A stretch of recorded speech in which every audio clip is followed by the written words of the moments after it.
وأنزلنا معهم الكتاب والميزان ليقوم الناس بالقسط وأنزلنا الحديد فيه بأس شديد ومنافع للناس। আপনারা সবাই জানেন, মুআজ্জাজ উলামায়ে কিরাম জানেন, আল্লাহ এখানে ইনসাফের কথা বলছেন।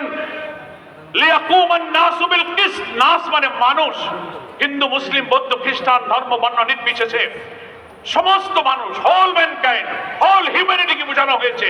কুম মানে প্রতিষ্ঠিত হওয়া, স্থাপিত করা, প্রতিষ্ঠিত হওয়া, এস্টাবলিশ করা, কায়েম করা। কিসত মানে হচ্ছে সুবিচার। সূরা হাদিদে কিসতের ব্যাখ্যা করা হয়েছে। জাস্টিস, ইনসাফ, ন্যায় বিচার, সমাজে যার যা প্রাপ্য তা সে পাবে, এটার নাম হচ্ছে কিসত। আল্লাহ বলছেন লিয়াকুমান নাসু বিল কিসত, সমস্ত বিশ্ব মানবতাকে সুবিচারের প্রতিষ্ঠা করার জন্যই আমি রাসূলগণকে পাঠিয়েছি, বাইয়িনা পাঠিয়েছি, মিজান পাঠিয়েছি, কিতাব পাঠিয়েছি। তারাই এসে একটি রাষ্ট্র শক্তির মধ্য দিয়ে এই সুবিচার কায়েম করবে। এটাই হচ্ছে প্রকৃত সুবিচারের জ্ঞান, যা আল্লাহ তাআলা আসমান থেকে নির্ভুল জ্ঞানের উৎস, ওহীর জ্ঞানের ভিত্তিতে কোরআনে যে সুবিচারের শিক্ষা দেওয়া হয়েছে। আমরা বাংলাদেশে এই কোরআন এবং সুন্নাহর ভিত্তিতে প্রকৃত সুবিচারের ভিত্তিতে একটি কল্যাণ রাষ্ট্র গঠন করতে চাই। এই রাষ্ট্রই হচ্ছে নতুন বাংলাদেশ। 5ই আগস্টের পরে আমাদের সেই নতুন বাংলাদেশ গড়ার অভিযাত্রায় আমাদের সেই পথ আমরা খুলে নিয়েছি। এখন জনগণের মতামতের ভিত্তিতে জনগণকে ইসলামের এই সুশিক্ষা, ইসলামের এই সৌন্দর্য, ইসলামের এই কল্যাণের দিকে জনমত তৈরি করে ভোটের মাধ্যমে নিয়মতান্ত্রিক পন্থায় সরকার পরিবর্তন করে আমরা সেই নতুন বাংলাদেশ গড়তে চাই।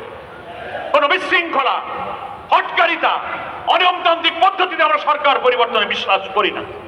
জামাত ইসলামের গঠনতন্ত্রে এই democratic system of politics, parliamentary system of পলিটিক্সকে আমরা এখানে অনুমোদন করে বলেছি, মুসলিম অধ্যুষিত জনপদে জনমত আমরা যদি জোগাড় করতে পারি, 300 আসনের পার্লামেন্টে যদি 151 জন এমপি আমরা পাঠাতে পারি, ইসলামী দল মত কল্যাণ রাষ্ট্রের আকাঙ্ক্ষী ব্যক্তিরা যদি ঐক্যবদ্ধ হয়ে আমরা এবার একটু জেগে উঠতে পারি, এই কল্যাণ রাষ্ট্র, এই নতুন বাংলাদেশ আমরা ইনশাআল্লাহ করতে পারবো। সবাই কি সেই কাজে আপনারা সময় শ্রম ব্যয় করতে রাজি আছেন?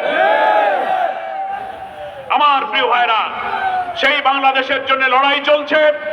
এই লড়াইতে আমাদের বিরুদ্ধে, দেশের বিরুদ্ধে ষড়যন্ত্র যতই হোক, আমরা অস্থির হব না, আমরা মাথা ঠান্ডা রাখবো। যত কথা বলো, আমরা আমাদের ঠিক লক্ষ্যে পৌঁছাতে চাই। কি বলেন? আজকের এই ঐতিহাসিক ভোলার কর্মী সম্মেলনে এসে জানতে পারলাম, আমরা আগেও জানি অনেক সমস্যা আপনাদের সমাধান হয়নি। এটা কি এই মানবরচিত আইন আর এই চোর ডাকাত অসৎ নেতৃত্বের মাধ্যমে কি সম্ভব হবে? আমরা যদি সৎ নেতৃত্ব পার্লামেন্টে পাঠাতে পারি, এখনো তো দেখতে পাচ্ছি একেবারে সেই সচিবালয়, ডিসি, আমলা, এসপি, ওসি, ইউনো, এসআই, রন্ধে রন্ধে every key point of the state, রাষ্ট্রের সব যন্ত্রে সেই 17-18 বছরের আওয়ামী দোসররা যারা দায়িত্ব পালন করত, রাষ্ট্রযন্ত্রের বেশিরভাগ জায়গায় এখনো সেই ফ্যাসিবাদের দোসররা কিন্তু ঘাপটি মেরে বসে আছে। প্রশাসন থেকে ফ্যাসিবাদের দোসরদেরকে পরিচ্ছন্ন করে ঝাঁটিয়ে বিদায় করুন। সব ন্যায় এবং যারা অতীতের সরকারের সময় ডিপ্রাইভড হয়েছে, বঞ্চিত হয়েছে, বৈষম্যের শিকার ছিল, তাদেরকে পদায়ন করে পোস্টিং করে প্রশাসন যন্ত্রকে ঢেলে সাজাতে হবে। আর আগামী নির্বাচনে সব নেতৃত্ব নির্বাচন হলেই ভোলাবাসী তথা বাংলাদেশের মানুষের সমস্যার সমাধান ইনশাআল্লাহ হবে। আর এটা তো আশ্চর্যের কথা যে ভোলা থেকে গ্যাস উত্তোলন হয়, যে মাটিতে এত বড় বিশাল রাজস্ব, বিশাল জাতীয় সম্পদ, সেই ভোলার কোটি কোটি মানুষ সেই গ্যাস পাবে না, অন্য জায়গায় চলে যাবে। বাবা অন্য জায়গায় যাক, আমরা দেব, আগে তো নিজে বাঁচবো। কি বলেন, ঠিক কিনা?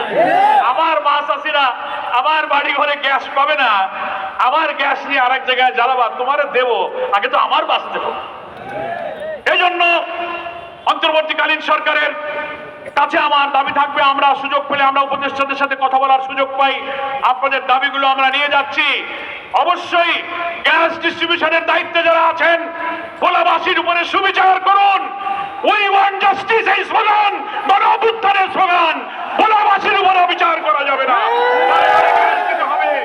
কেন বরিশাল থেকে ভোলা পর্যন্ত এখনো সেতু হয় না?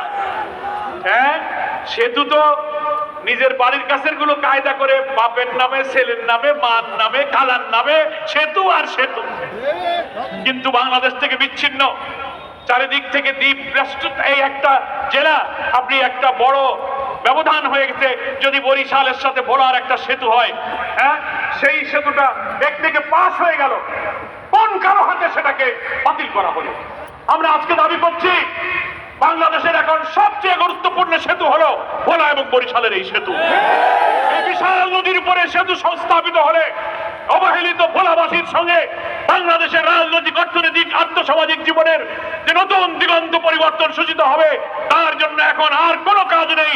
প্রথম কোনো বড় সেতু হলে এই ভোলা বরিশালের সেতু নির্মাণ করতে হবে। মেডিকেল কলেজ, পাবলিক ইউনিভার্সিটি কেন ভোলায় হলো না? এখানে তো কত বড় বড় জাতির কলিজা, জাতির গিলুরা দীর্ঘকাল এমপিগিরি, মন্ত্রীগিরি করেছে, অথচ আপনি আপনার জেলায় আপনি একটা ইউনিভার্সিটি আনতে পারেন না, একটা মেডিকেল কলেজ আনতে পারেন নাই। আমাদের ঢাকা থেকে এসে, বরিশাল থেকে এসে মেডিকেল কলেজ, ইউনিভার্সিটি করতে হয়। যারা ভোলা থেকে বারবার এমপি, মন্ত্রী হয়েছেন তাদের লজ্জা লাগে না?